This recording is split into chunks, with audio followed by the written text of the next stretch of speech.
दोस्तों नमस्कार। संसद के भीतर 48 घंटों में ऐसा क्या हो गया जो एक झटके में लगने लगा कि बीजेपी की राजनीतिक जमीन कहीं खिसक तो नहीं गई। क्योंकि बीजेपी के पास ले देकर दो ही तो चीजें रही है।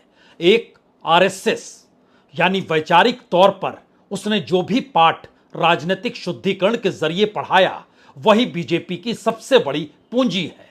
और दूसरी चीज है संगठन।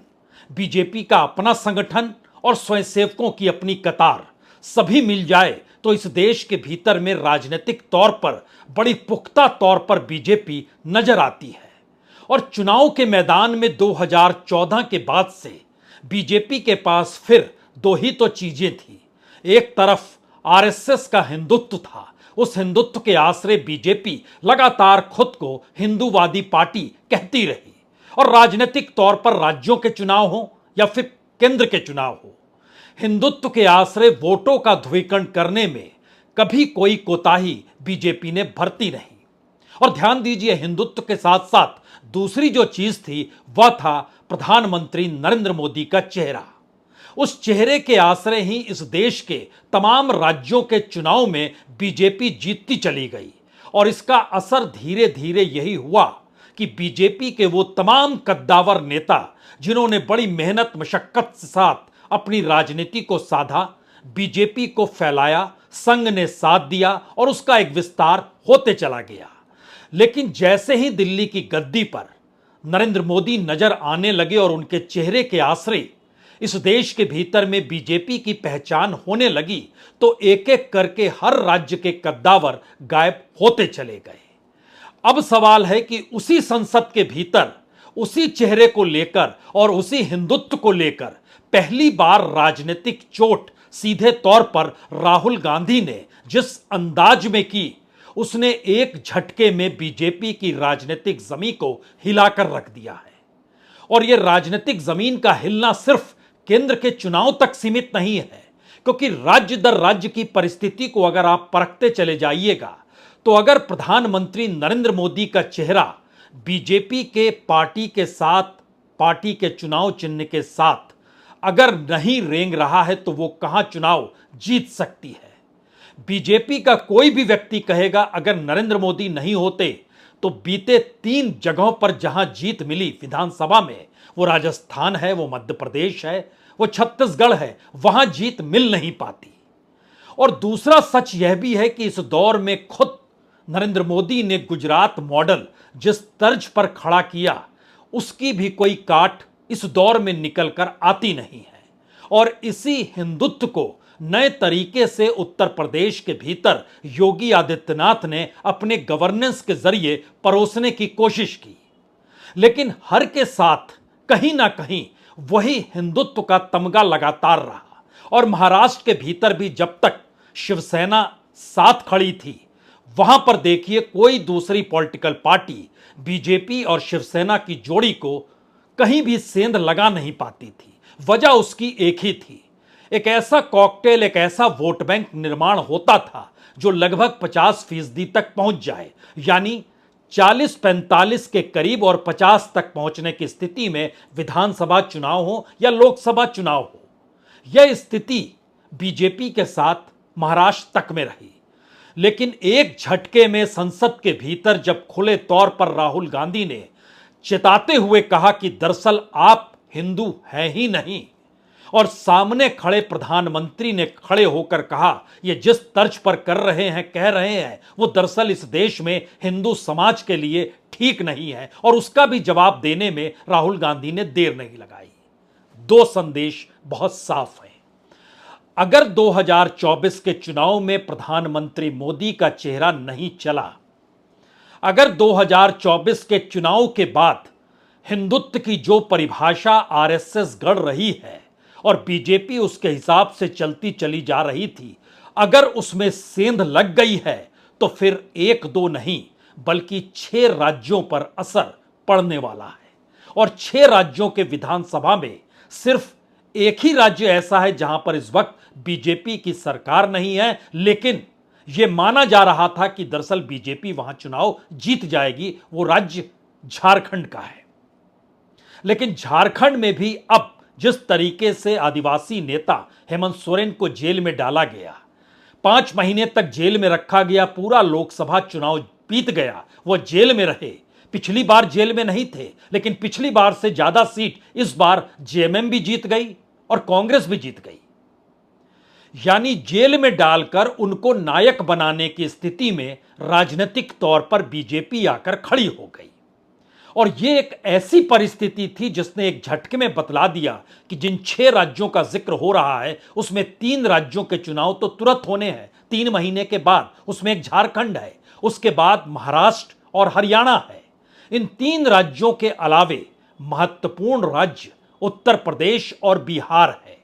और यहां देखिए, बिहार में सिर्फ चेक एंड बैलेंस बीजेपी नहीं, नीतीश कुमार बनाए हुए हैं जनता दल यूनाइटेड के जरिए। लेकिन वही जनता दल यूनाइटेड को हड़पने की कोशिश बीजेपी क्यों नहीं करेगी और बीजेपी ने क्यों करना शुरू नहीं कर दिया है, इसका जवाब आपके पास बिल्कुल नहीं होगा। और दूसरी तरफ उत्तर प्रदेश में जो राजनीतिक चूलें लोकसभा चुनाव में हिल गई और जो अंदेशा विधानसभा चुनाव के वक्त भी होने लगा था, जब अखिलेश जिस तरीके से जीत रहे थे और लोकसभा चुनाव में उस जीत का परचम बिल्कुल नए तरीके से लहरा गया, उसने एक संदेश बहुत साफ तौर पर दे दिया। उत्तर प्रदेश के सियासी समीकरणों में बीजेपी के भीतर लखनऊ और दिल्ली में कोई बैलेंस नहीं है और एक दूसरे को गिराने के लिए बीजेपी की अंदरूनी परिस्थितियां किस तेजी के साथ बन रही है, खड़ी हो रही है, यह उनकी अपनी रिपोर्ट में उत्तर प्रदेश की हार के बाद नजर आ गई। तो उत्तर प्रदेश में से अगर हिंदुत्व का जादू निकाल दीजिएगा तो फिर 80-20 का खेल योगी आदित्यनाथ भी खेल नहीं पाएंगे। और जिस लिहाज से वोटों का समीकरण दिल्ली उत्तर प्रदेश को लेकर करती रही, वह भी छिन्न भिन्न हो जाएगा जो राहुल गांधी कर चुके हैं। और सबसे बड़ी बात तो यह है कि गुजरात को लेकर जो राजनीतिक प्रयोग 2002 के दंगों के बाद हुए हैं, वहां पर उसने पूरे तरीके से समाज को एक लिहाज से न सिर्फ बांटा, बल्कि राजनीतिक तौर पर तेवर इतने कड़े कर दिए बीजेपी के भीतर कि बीजेपी में वहां पर जो जनता युवा मोर्चा है भारतीय जनता पार्टी की, उसका जो नेता, उनके जो नेता हैं, उनकी ताकत के सामने वहां के विधायकों की भी कोई ताकत नहीं चलती है। और इसीलिए इधर संसद के भीतर जब राहुल गांधी ने कहा हम आपको गुजरात में भी हराएंगे और गुजरात के व्यापारी कह रहे हैं कि ये रईस और अपप्रतियों के साथ में खड़े हैं, इसीलिए नोटबंदी और जीएसटी लाई गई, तो जरा उसके बाद एक झटके में गुजरात में क्या हुआ उसका एक दृश्य जरूर देखिए।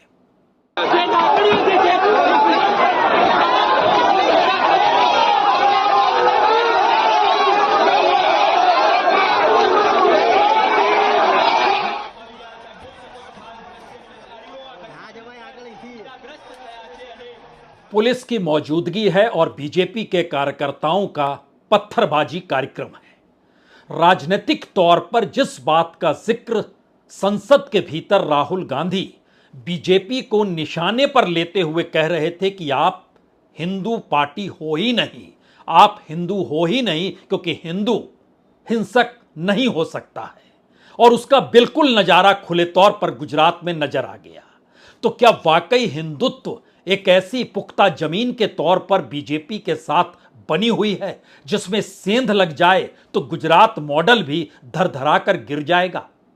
यह सवाल राजनीतिक तौर पर वहां के समीकरणों के मद्देनजर इसलिए जरूरी है अब यह समझना कि ध्यान दीजिए, हिंदुत्व के सवाल पर इससे पहले आरएसएस समूचे देश में कूद जाती थी और राजनीति को निशाने पर लेती थी और उनके पीछे बीजेपी के कार्यकर्ता निकलते थे। लेकिन इस बार आपने देखा नहीं होगा कोई स्वयंसेवक सड़क पर हो या आरएसएस के भीतर का गुस्सा आपको दिखाई देने लगे।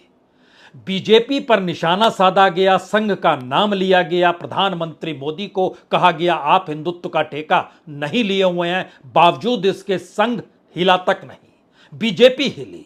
तो क्या इस दौर में जो हिंदुत्व का जिक्र जिस लिहाज से राजनीतिक वोट पाने के लिए प्रधानमंत्री नरेंद्र मोदी के दौर में बीजेपी करती चली गई, अब उसे आरएसएस भी पसंद नहीं करती है क्या? क्योंकि राहुल गांधी ने जिन सवालों को वहां पर उठाया उन सवालों पर एक क्षण के लिए गौर करने की जरूरत है। और उसके बाद उन्होंने कहा, गुजरात भी आपसे ले लेंगे। हमें लगता है ये दो परिस्थितियां एक एक करके सुनिए। पहले हिंदुत्व को लेकर कैसे चोट हुई। तो हमारे सारे के सारे महापुरुषों ने अहिंसा की बात की, डर मिटाने की बात की, और दूसरी तरफ और जो लोग अपने आप को हिंदू कहते हैं वो 24 घंटा हिंसा हिंसा हिंसा, नफरत नफरत नफरत, असत्य सत्य असत्य।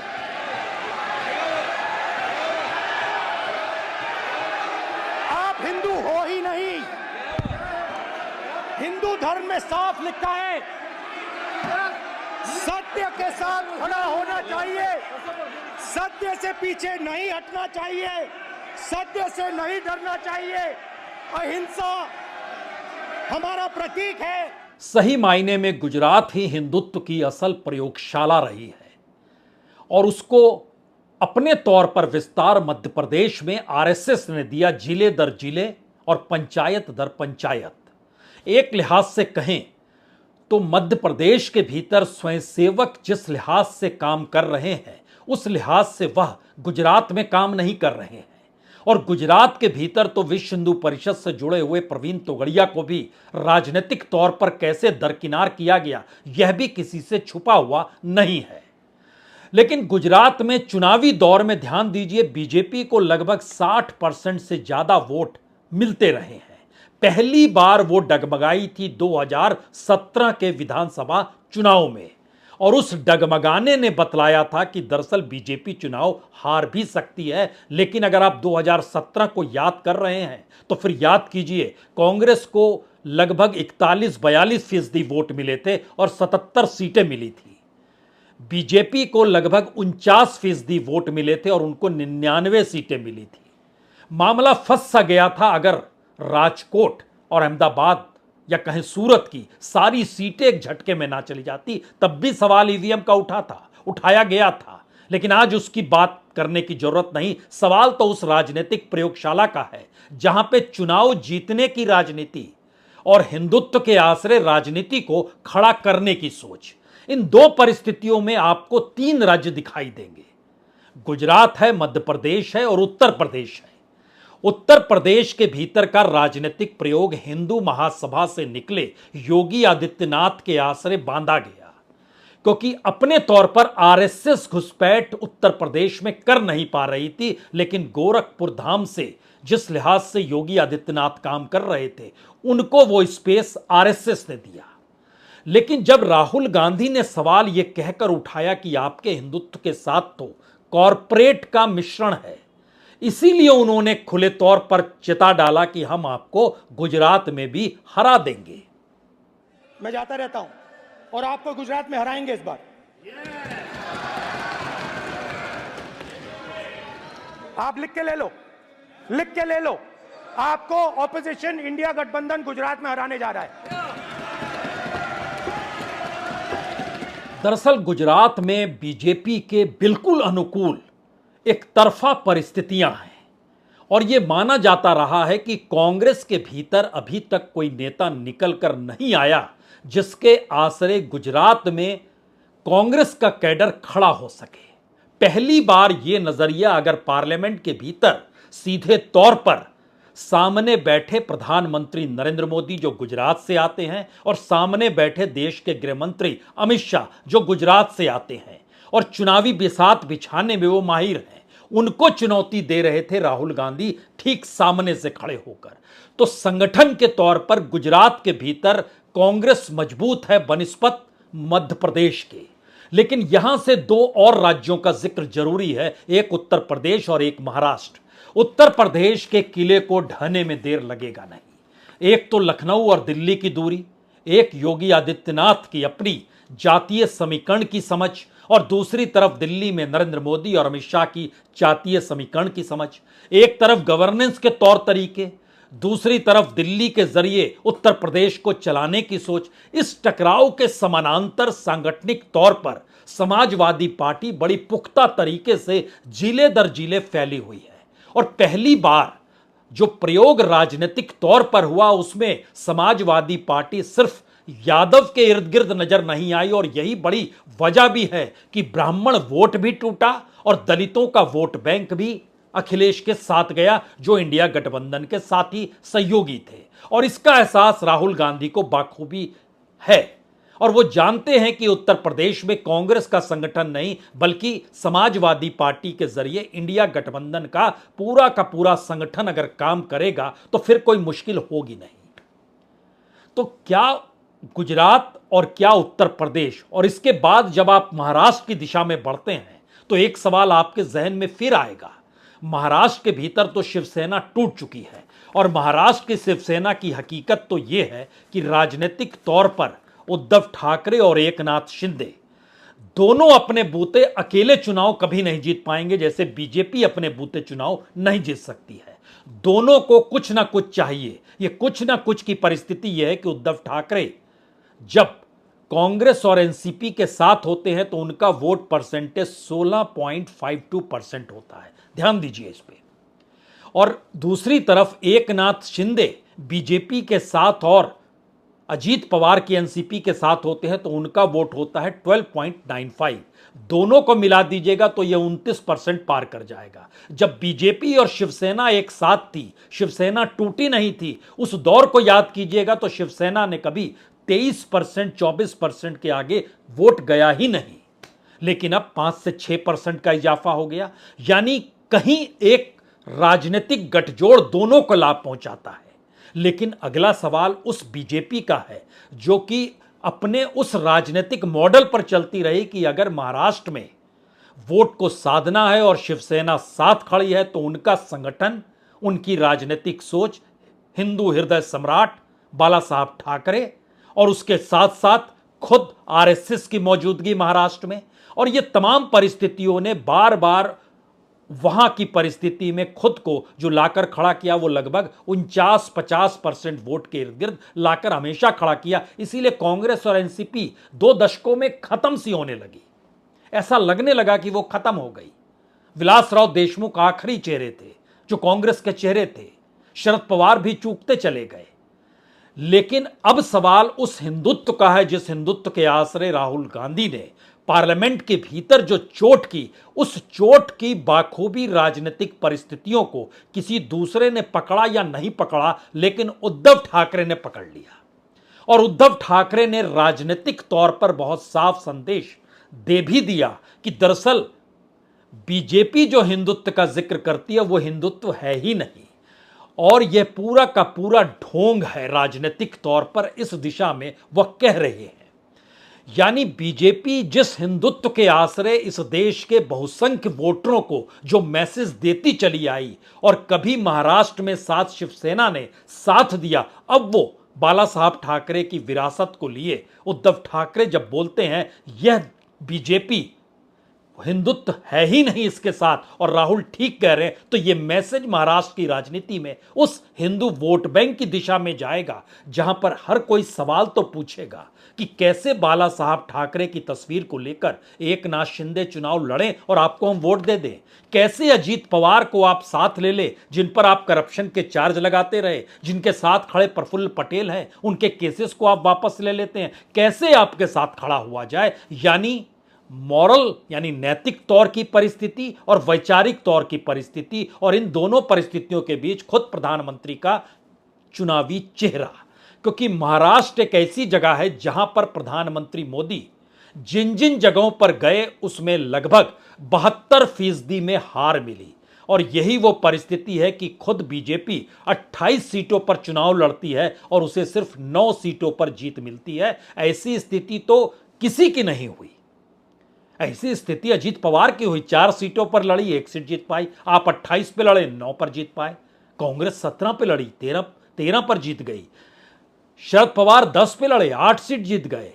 शिवसेना उद्धव ठाकरे 21 पे लड़े, 9 जीत गए। यानी ध्यान दीजिए, तो बीजेपी का सबसे पुअर रिजल्ट उस दौर में आया जब प्रधानमंत्री मोदी के चेहरे के आश्रय एक स्वर्णिम परिस्थिति 400 पार की बनाई जा रही थी, उसी महाराष्ट्र में उनका किला ढह गया। और इसीलिए उद्धव ठाकरे जब ये कह रहे हैं तो समझ चुके हैं आने वाले वक्त में 3 महीने के बाद ना तो प्रधानमंत्री मोदी का चेहरा महाराष्ट्र में चलने वाला है और ना ही हिंदुत्व का कोई राग यहां पर बीजेपी के भरोसे गूंजने वाला है। अगर आपको ऐसा लगता है कि कल राहुल जी ने हिंदुत्व का अपमान किया है तो मैं नहीं मानता, क्योंकि उन्होंने साफ स्पष्ट शब्दों में कहा जो बात मैं कहते आया हूं कि भाजपा यानी हिंदुत्व नहीं है। हम भी हिंदू हैं और हम में से कोई भी हिंदुत्व का अपमान करेंगे नहीं और हिंदुत्व का अपमान सहेंगे भी नहीं। और उसमें राहुल जी भी आते हैं जो अपमान करेंगे भी नहीं और सहेंगे भी नहीं। आज जो एक फेक नैरेटिव उन्हीं का शब्द है जो फैलाया जा रहा है कि बीजेपी मतलब ही हिंदुत्व नहीं, हमारा हिंदुत्व पवित्र है, हमारा हिंदुत्व बीजेपी तो उसके आसपास भी नहीं आ सकती। हिंदुत्व तो उन्होंने एक नकाब बनाया है लोगों को उल्लू बनाने के लिए। यानी महाराष्ट्र की स्थिति हो, गुजरात की स्थिति हो, उत्तर प्रदेश की स्थिति हो, बिहार की स्थिति हो, झारखंड की स्थिति हो और छठा राज्य हरियाणा है। हरियाणा की अपनी परिस्थिति ने इस लोकसभा चुनाव में 2024 में बीजेपी को बुरी तरह तोड़ दिया। यानी परसेंट ऑफ वोट जो तकरीबन 8 से 10% का गैप रहता था वो सिमट गया 2 से 3% पर। और 5-5 लोकसभा की सीट जीतने से ज्यादा महत्वपूर्ण है कि अगर आप हरियाणा के भीतर की विधानसभा सीटों का आकलन करेंगे तो लगभग 60% सीट विधानसभा की कांग्रेस के हक में है और वहां पर किसी दूसरे गठबंधन की जरूरत नहीं है। लेकिन एक बड़ी बात हरियाणा में और परिवर्तन को लेकर है। पहली बार हरियाणा बिल्कुल आमने सामने देखने की स्थिति में है। वो रीजनल फोर्स को कहीं स्पेस अब देना नहीं चाहता है। इसीलिए जो जेजेपी की मौजूदगी विधानसभा में नजर आती थी वह एक झटके में इस लोकसभा में गायब हो गई। और अब विधानसभा चुनाव जो 3 महीने के बाद होने हैं, अगर उसको आप परखना शुरू कीजिएगा कि कौन सी स्थिति हरियाणा में बनती है तो 2019 का आकलन करने की गलती अब ना करें, क्योंकि लगभग 15% वोट तब जेजेपी को मिला था, 36% वोट बीजेपी को मिला था, 28% कांग्रेस को मिला था। लोकसभा में देखिए है ही नहीं कहीं जेजेपी, बीजेपी 46% पर है तो 43.5% पर कांग्रेस खड़ी है। यह राजनीतिक परिस्थिति का असर आपको झारखंड में भी दिखाई देगा, क्योंकि झारखंड के भीतर बीजेपी ने बहुत शालीनता के साथ बाबूलाल मरांडी को अपने साथ ले लिया। उनकी जो पार्टी जेवीएम थी वो मर्ज कर गई, लगभग 6% वोट उनके पास, आसू जो है उसके पास लगभग 8% वोट। इन दोनों को मिलाइएगा तो 14% वोट बड़ा मायने रखता है और बीजेपी अपने बूते वहां पर लगभग 33%। तो आप कहेंगे सब कुछ तो हो गया, लेकिन लोकसभा चुनाव में जैसे ही आप आएंगे ध्यान दीजिए तो अपने तौर पर जेएमएम और कांग्रेस दोनों ने मिलकर तकरीबन 35% के लगभग वोट को पकड़ लिया। सवाल फिर वही है, आदिवासी, हिंदुत्व और प्रधानमंत्री का चेहरा। आदिवासियों की जमीन भी वहां पर उन्होंने राजनीतिक जमीन भी गंवा डाली, हेमंत सोरेन को जो दरकिनार किया। और इस पूरी प्रक्रिया के भीतर एक और बड़ा मुद्दा है, अगर हिंदुत्व गायब हो रहा है, अगर हिंदुत्व नहीं चलेगा, आरएसएस तब क्या करेगी? आरएसएस को लेकर सवाल बीजेपी के अध्यक्ष जेपी नड्डा ने ही उठाया था। और स्थिति ऐसी आ गई कि पहली बार पार्लियामेंट के भीतर जेपी नड्डा बैठे हुए हैं और राज्यसभा में धनखड़, देश के उपराष्ट्रपति, स्पीकर, वो ये कहते हैं कि उन्होंने 25 बरस पहले आरएसएस ज्वाइन कर ली थी, आरएसएस का एकलव्य वो हो गए थे। यानी वैचारिक तौर पर सही, लेकिन 25 बरस पहले वो कांग्रेस में थे। 2003 में उन्होंने बीजेपी ज्वाइन की, उससे पहले वो कांग्रेस में थे। लेकिन 25 बरस पहले चले जाइएगा तो 1999 का जिक्र होगा, 1998 का चुनाव वह झुंझुनू से हार गए थे। सुनना चाहिए जो ये कह रहे हैं, किस तरीके से आरएसएस को जीवित करने के लिए अब इस देश के भीतर में उपराष्ट्रपति भी लग गए हैं। माननीय नड्डा जी, मैं बताना चाहता हूं कि आज से करीब 25 साल पहले सदस्य न होने के बाद मैं आरएसएस का एकलव्य बन गया। और क्यों बना? तपस्वी लोग हैं, राष्ट्रभक्त हैं, समर्पण की भावना उत्कृष्ट है, दूसरे विचार को ग्रहण करते हैं और मैं तो आश्चर्यचकित हूं कि खुद के अलावा देश की सोचते हैं, समाज की सोचते हैं। तो जिस आरएसएस की जरूरत बीजेपी को नहीं, उसी बीजेपी के अध्यक्ष के सामने देश के उपराष्ट्रपति बतौर स्पीकर राज्यसभा में अगर ये कह रहे हैं, तो जरा उस संकट को समझिए कि आने वाले वक्त में सवाल हिंदुत्व के खिसकने के साथ बीजेपी की राजनीतिक जमीन और आरएसएस की विचारधारा का खत्म होना एक झटके में पूरे के पूरे उस सोच को कंगाल बना देगा जिस पर प्रधानमंत्री मोदी खड़े थे। और प्रधानमंत्री मोदी अपने चेहरे के आसरे लगातार ये बताते रहे कि वही हैं तो चुनाव में जीत मिलेगी। यानी राजनीतिक तौर पर अस्तित्व का संकट बीजेपी के साथ इन 6 राज्यों में हार के साथ कहीं बड़ा होगा। सवाल यह नहीं है कि कौन रहेगा कौन जाएगा, सवाल तो उस पूरी विचारधारा जो एक लंबे वक्त से सींची गई उसके ढहने का है। और ढहने का संकट क्या होता है आज ये राज्यसभा में तो तब नजर आया जब कांग्रेस अध्यक्ष मल्लिकार्जुन खड़गे, जो कि प्रतिपक्ष के नेता के तौर पर राज्यसभा में थे, वो बताना चाहते थे कि दरअसल संविधान का विरोध तो 1950 से आरएसएस करती रही। यानी राजनीतिक तौर पर उस समय जनसंघ और आरएसएस के लोग विरोध कर रहे थे और उनके उस फैक्ट को रखने पार्लियामेंट के पटल पर नहीं दिया गया, इसीलिए समूचा विपक्ष बाहर निकल गया, बायकॉट कर गया। राष्ट्रपति के अभिभाषण पर प्रधानमंत्री जवाब दे रहे हैं और पूरा विपक्ष बाहर चला गया। और बाहर निकलकर जो जानकारी मल्लिकार्जुन खड़गे ने दी, वो क्यों बाहर आए? क्योंकि वो फैक्ट रखना चाहते थे। वो फैक्ट क्या था? पर में आरएसएस के जो मुखपत्र है ऑर्गेनाइजर 30 नवंबर 1949 में अंक में संपादकीय में लिखा था। यह ऑर्गेनाइजर तो ऑथेंटिक पेपर है उनका, ये उनका ऑफिशियल पेपर है। उसमें यह लिखा गया था, भारत के इस नए संविधान की सबसे बुरी बात यह है कि इसमें भारतीय कुछ भी नहीं है। प्राचीन भारत के अद्भुत संवैधानिक विकास के बारे में इसमें कोई जिक्र ही नहीं है।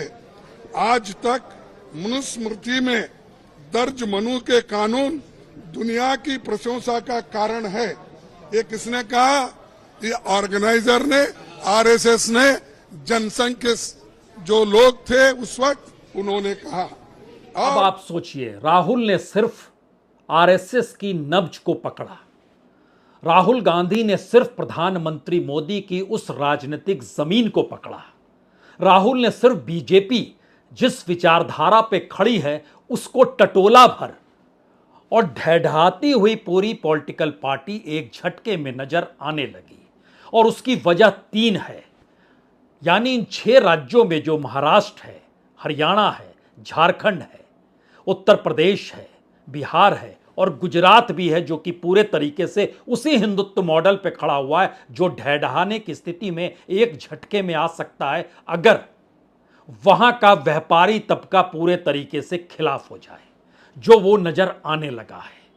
वहां पर जो निचला तबका है, जो ओबीसी पिछड़ा तबका है, वो अगर निकल कर आ जाए, और खास तौर से उसके साथ परिस्थिति जुड़ी हुई है कि अगर जातीय समीकरण इस लिहाज से चल निकला तो कैसे टिकेंगे। और इसके आश्रय दरअसल वो संविधान है, जिस संविधान का जिक्र लगातार इस बात को लेकर हो रहा है कि बीजेपी विरोध करती रही है। और तीसरी परिस्थिति तो खुद बीते 10 बरस में देश अभ्यस्त हो गया, बीजेपी मतलब नरेंद्र मोदी। और जब नरेंद्र मोदी नहीं तो बीजेपी का कोई मतलब नहीं। और ये पाठ अभी भी पढ़ाया जा रहा है और ये गलती बीजेपी के भीतर प्रधानमंत्री मोदी के उस चेहरे के आसरे लगातार हो रही है, क्योंकि इस दौर में बीजेपी पर कब्जा गुजरात का है और इसीलिए कोई सुगबुगाहट कहीं हो नहीं पाती है। लेकिन जब किले ढहेंगे तो बचेगा कौन, वह आप उंगलियों पर गिन नहीं पाएंगे, क्योंकि एक झटके में बरसों बरस से तैयार की गई पॉलिटिकल पार्टी और संगठन यानी स्वयंसेवकों की कतार यानी राष्ट्रीय स्वयंसेवक संघ, वह सोच ढहेगी। और उस सोच के ढहने का मतलब होगा लंबे अरसे तक कहीं ना कहीं गायब हो जाने की परिस्थितियों की शुरुआत हो जाना, क्या वाकई ये हवा इस दिशा में बह चुकी है? 48 घंटों के भीतर संसद का नजारा तो यही बतलाता है। बहुत बहुत शुक्रिया, बहुत बहुत शुक्रिया।